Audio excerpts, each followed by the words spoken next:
안녕하세요. 얼마 전 이혼한 30대 여성입니다. 이렇게 남에게 제 이야기를 해본 적이 거의 없어서 어떻게 시작해야 할지도 모르겠네요. 일단 제가 왜 결혼 생활이 어땠는지 이야기를 좀 해보고 싶어요. 이미 이혼까지 한마당에 굳이 그런 이야기를 못하러 하고 싶어 하냐 하실 수도 있겠지만 제 나름대로의 마무리라고 할까요? 혹시나 이 이야기가 남들 입을 타고 시어머니 귀에 들어가면 더 좋을 것 같기도 하고요. 하긴 이제 제 시어머니도 아니지만 달리 부를 호칭이 마땅치 않아 일단은 어머님이라고 부르긴 해야겠네요. 아무튼 저희 어머님은 아직도 저와 당신 아들이 왜 이혼을 했는지 납득을 못하십니다. 아니, 오히려 제 탓이라고 생각하세요.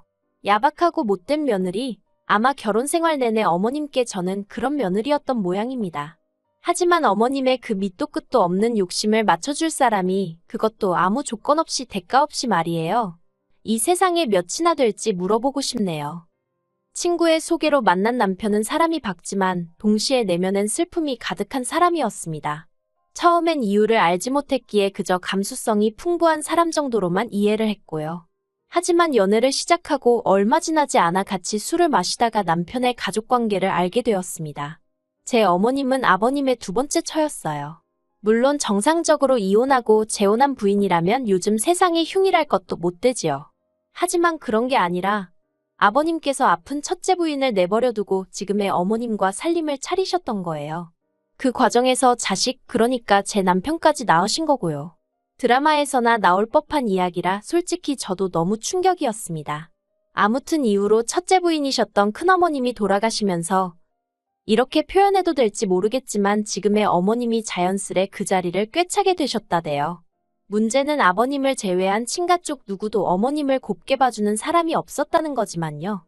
그리고 남편에게는 배다른 형제, 위로 3살 많은 아주버님도 있습니다. 그 아주버님과는 당연히 사이가 좋지 않고요. 아무튼 그런 환경에서 자라다 보니 남편은 아버님과 아주버님에게 상당히 거리감을 느끼고 있었던 반면 어머님과는 다른 모자지간들과는 달리 더 끈끈한 애착관계가 형성되어 있던 거지요.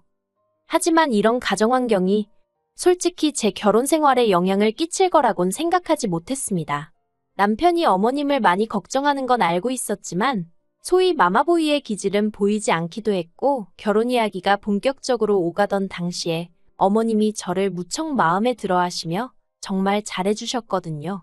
그래서 저도 아무래도 집안 사정도 다 알던 상황이었으니 이제 어머님께 아들만 있는 게 아니라 믿을 만한 며느리도 있다는 사실을 꼭 느끼게 해드리고 싶었어요. 하지만 결혼하고 얼마 지나지 않아서 어머님이 저를 왜 마음에 들어 하셨던 건지 알게 되었고 그 이유가 솔직히 달갑지만은 않았습니다. 형편이 변변치 않았던 시댁과 달리 친정은 궁색하지 않아요. 초등학교 교장 선생님까지 하시고 퇴직하신 친정아버지와 간호사로 일하시던 친정어머니 밑에서 비교적 여유 있는 10대, 20대를 보낼 수 있었지요. 자식이라곤 저 하나가 전부라서 저에게 필요한 것이라면 가능한 전폭적으로 지원해 주셨고요. 그래서 덕분에 저도 대학교 졸업 후 바로 대기업에 입사할 수 있었다고 생각합니다. 뿐만 아니라 저에게 미리 증여해 주신 아파트가 있었기에 저희는 어느 다른 대부분의 젊은 부부들과 달리 비교적 여유로운 결혼 준비가 가능했어요. 하지만 시댁은 원래는 아버님을 포함해 형제분들이 가족 사업을 했었는데 언젠가부터 형제분들이 아버님을 시샘하면서 쫓아냈다고 하대요. 그리고 이후로는 지인들에게 묻고 물어 소일거리를 하면서 그럭저럭 생활만 이어나가고 계신 상황이었고요. 하지만 이런 상황 때문에 친정에서 결혼을 반대하거나 그런 일은 없었습니다. 일단 남편이 저희 부모님께 너무 잘했거든요. 저희 부모님이 가족관계나 재산 등과는 상관없이 자기 한 사람을 봐주시는 게 너무 감사하다면서요.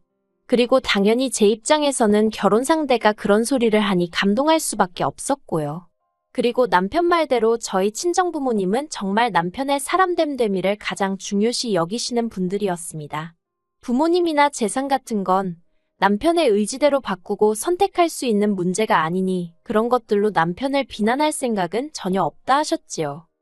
그렇게 저희 두 사람의 결혼에 대해 정리해보면 저는 집을 해간 셈이었고 남편은 현금 3천의 혼수를 들고 온 상황이었습니다. 그리고 저는 제가 손해를 봤다면 손해를 본 거지 절대 어느 면에서도 득을 봤다고는 생각하지 않아요. 심지어 앞으로 벌어올 기대 수입을 생각하더라도 남편이 다니고 있던 직장보다는 제가 다니는 직장이 비교도 안 될 만큼 구조적으로나 재정적으로나 탄탄한 상황이었으니까요. 그리고 저는 맹세하건대 마지막에 남편과 정말 할 말 못할 말이 오가던 그때를 제외하곤 이런 부분들에 있어서 유세를 부린다거나 생색을 낸 적이 없습니다. 앞으로 서로 노력하며 열심히 사는 게 중요하지. 누가 뭘 얼마나 해왔고 그런 걸 따져서 뭐하나 싶었지요. 그런데 어머님은 그런 저를 기특하게 봐주시는 게 아니라 오히려 더 받아낼 궁리를 하시대요. 결혼 전 남편은 어떻게 보면 시부모님께는 유일한 희망이자 기댈 곳이었던 모양입니다. 아주버님은 아버님에게 배신감이 든다며 명절이나 아버님 생신같이 어쩔 수 없는 경우에만 예의상 얼굴을 비출 뿐이었지 맞으라고 해서 크게 무슨 역할을 하는 건 아니더라고요. 그리고 저는 몰랐는데 남편은 매달 어머님께 50만 원씩 용돈을 드리고 있었어요. 아버님도 모르게 말이에요. 제가 그 사실을 알게 된 건 결혼하고 2달째 되던 때였는데 어머님이 저희와 식사를 하시던 도중에 이제 며느리까지 받는데 용돈이 느는 게 아니라 어찌 줄었냐며 물어오셨기 때문입니다. 하지만 더욱더 저를 힘들게 한 건 어머님이 저에게 기대하신 게 단지 금전적인 것만은 아니었다는 사실이었어요. 어머님은 제가 친정어머니와 뭐라도 같이 하는 꼴을 못 보시더라고요. 한 번은 친정어머니와 미술 전시회를 보고 근처에서 점심을 먹고 있는데 어머님에게 전화가 걸려왔습니다. 너 어딘데 전화를 이렇게 늦게 받니? 지금 친정어머니랑 같이 있어요. 사돈이나 너나 팔자가 상팔자가 따로 없구나. 나는 이렇게 찌는 집구석에서 혼자 있는데 너 그러고 밖에 있으면 우리 아들 저녁은 언제 준비하냐? 민석 씨도 지금 친구 만나고 있대요. 저녁은 먹고 온다고 하더라고요. 너가 그렇게 싸돌아다니는데 우리 아들이 집에서 밥 먹고 싶단 소리가 나오기나 하겠니? 너도 그만 집에 들어가라. 그리고 이후로도 친정어머니와 있으면 어머님은 그걸 어떻게 귀신같이 아시곤 전화를 해서는 잔소리를 하시기 일쑤였습니다. 그래서 언젠가부턴 저도 거짓말을 하거나 전화를 받지 않거나 솔직히 시어머니와 며느리의 두뇌 싸움도 아니고 이게 뭔 짓인가 싶대요. 그리고 이 상황을 두고 남편은 제가 친정어머니랑 시어머니를 차별해서 그렇답니다. 자기 어머니, 그러니까 어머님은 딸도 없고 자기는 아들이라 저처럼 살갑게 못하지 않냐면서 저더러 친정어머니께 하듯이 어머님한테도 좀 해드리면 안 되냐 그러대요. 그리고 그때는 정말 그런가 하는 생각과 함께 내가 너무 생각이 짧았구나 싶어서 알겠다 했습니다. 그래서 이후로 몇 번인가 어머님을 모시고 영화도 보러 가고 쇼핑도 가고 그랬어요. 하지만 이내 친정어머니와 시어머니는 절대로 같을 수 없다는 사실을 알게 되었지요. 일일이 말하지 않아도 어느 정도 눈치채셨겠지만 하나라도 더 챙겨주고 싶어 하시고 행여딸이 피곤하진 않을지 걱정해 주시던 친정어머니와 달리 어머님은 모든 것이 당신 위주여야만 했습니다. 그리고 어떻게든 제 지갑에서 10,000원이라도 더 나오게 하시려고 혈안이 되신 분 같았달까요. 티 하나 사드리겠다고 하니까 골프도 치지 않으시는 양반이 요새는 골프 옷을 일상복처럼 입는 게 유행이라 하더라며 30만 원씩 하는 세일도 안 하는 티셔츠를 고르시질 않나. 심지어 한 번은 상견례 때 저희 어머니가 들고 나왔던 뭐 명품 브랜드를 백화점에서 발견하시곤 그걸 사달라고 하시는 거예요. 그래서 제가 죄송하지만 그 정도 사드릴 형편이 안 된다고 했더니 니네 엄마였음 사줬겠지? 그러시대요. 저도 결국 그때는 순간 짜증을 참지 못하고 저희 친정어머니셨으면 당신이 사서 저에게 선물로 주셨을 거라고 한마디 쏘아붙였습니다. 하지만 이런 문제를 떠나서 제가 정말 화가 났던 건 얼마 전에 있었던 일 때문이었어요. 곧 다가올 친정아버지의 생신을 앞두고 저는 여동생과 상의 끝에 아버지 차를 바꿔드리기로 했습니다. 둘이서 원래는 가족 넷이 어디 멋진 나라로 여행이나 한번 가보자면서 10년 넘게 적금을 붓고 있었거든요.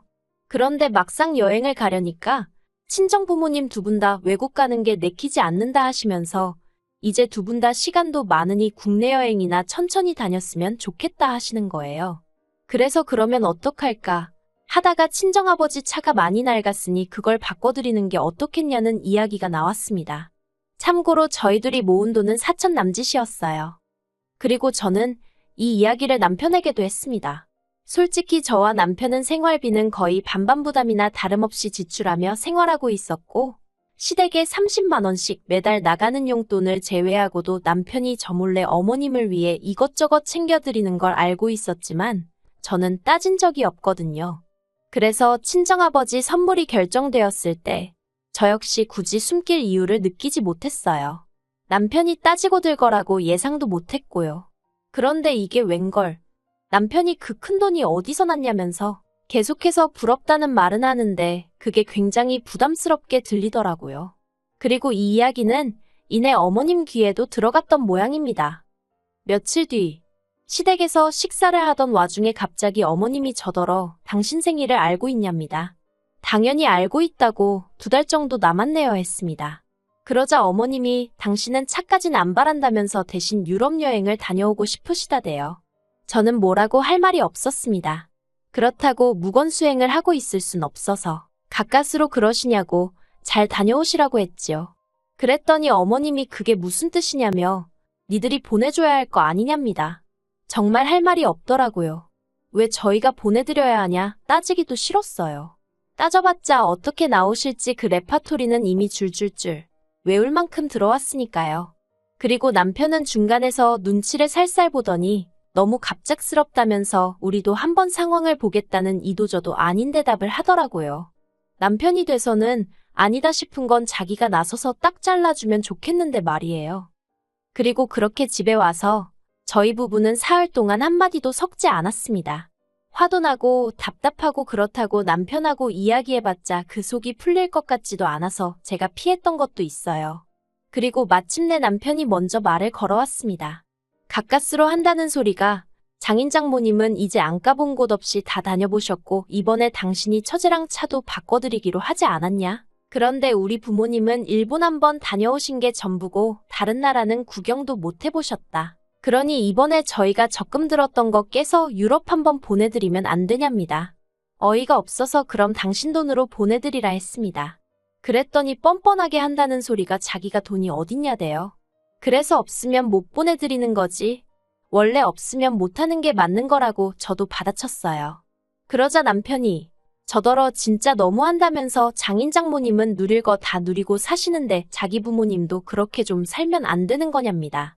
어이가 없어서 제가 남편더러 우리 부모님이 누릴 거 누리고 사시는데 시부모님이나 당신이 뭐 보태준 거 있냐고. 사람이 사는 게 다 다르지 어떻게 다 같을 수가 있냐고. 능력대로 사는 거지 하고는 소리를 질러버렸네요. 그리고 그 싸움을 계기로 남편은 집을 나갔습니다. 저처럼 치사하고 더러운 여자랑은 못 살겠다며 잘못을 인정하면 그때 연락하라나요. 어이가 없어서 나야말로 당신처럼 욕심 많은 사람하곤 못 산다고 다신 들어올 생각도 하지 말라고 했습니다. 그런데 이때도 남편이나 저나 둘 다 이혼 얘기는 안 했어요. 그리고 적어도 저는 저희가 부부싸움을 평소보다 크게 하고 있다고 생각했지 이혼까지 하게 될 줄은 상상도 못했네요. 하지만 남편이 기어이 선을 넘더라고요. 며칠 만에 연락을 해온 남편은 저더러 할 이야기가 있다며 집에서 기다리라 했습니다.